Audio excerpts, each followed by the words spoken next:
Down one. Yes, I would need assistance at St. Henry District High School. Okay, what's going on? I have a young man that is on the ground, having trouble breathing. His eyes are a little bit rolled back. She's sorry. Yeah. Matthew was, the kind of kid that every parent could be proud of. He was that outgoing kid that wanted to be outside.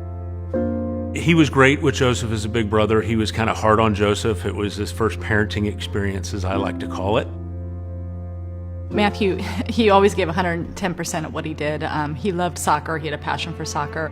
It was funny because he was fiercely competitive on the field, almost like a totally different kid on the playing field versus what he was outside of that. He had a love for nature. He loved turtles. Not sure exactly when the turtle thing started. It may have been when he accidentally caught one in the ocean one time, and then he was fascinated by that. Even his gamer tag was Turtle Man LOL.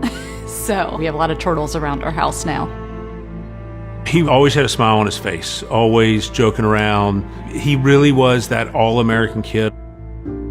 We even had coaches tell us, they said, we didn't know Matthew for very long, but he made an impact, so.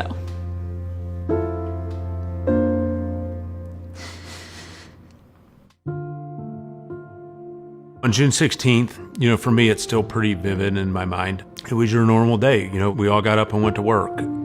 I got to see Matthew as he was walking out the door with his mom. Matthew was getting ready to attend his first soccer conditioning post-COVID. He was very excited, as I think all the kids were at that point. And again, he always gave 110%, which was no different that night. Matthew collapsed during conditioning. You get a phone call from Kim, and it is a frantic panic.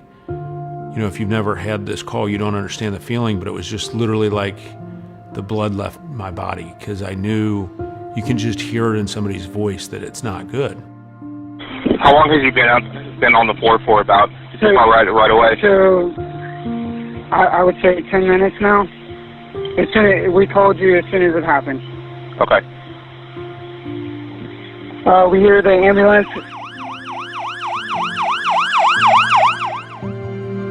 I said, all right, well, let's go. So I yelled into the house. I put the dog up.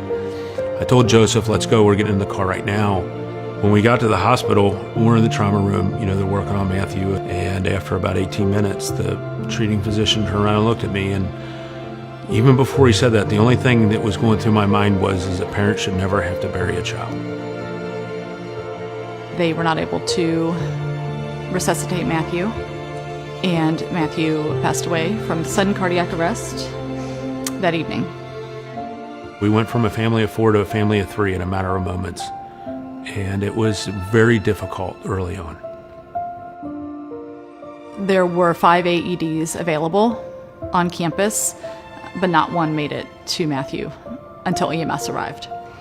So I think that's the biggest takeaway, is that your son, daughter, niece, nephew, cousin, whoever it is playing. We need a voice out there to advocate for our young athletes, to ensure that their school, their club, they know when somebody collapses, what to look for, what needs to happen. The biggest thing with awareness around AED and CPR is it's simple, and it's not something to be scared of. AEDs are automated electronic defibrillators, and they're automated for a reason. They are meant for the average person. The truth is we're losing a student athlete every 3.5 days in the United States currently. Right now, out of hospital sudden cardiac arrest survival rates are only 10%. That hasn't gotten any better even with AEDs.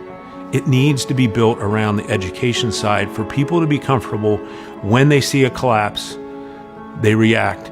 The American Heart Association's awareness around this is bar none. Our goal is just to partner and help bring that awareness. As a parent who has lost a child, start to give a voice to this, of the parents that have lost children, to keep this from happening to another parent.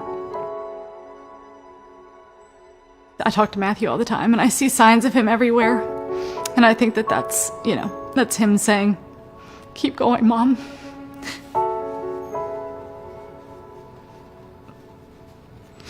We're in this together, and you're doing a great job.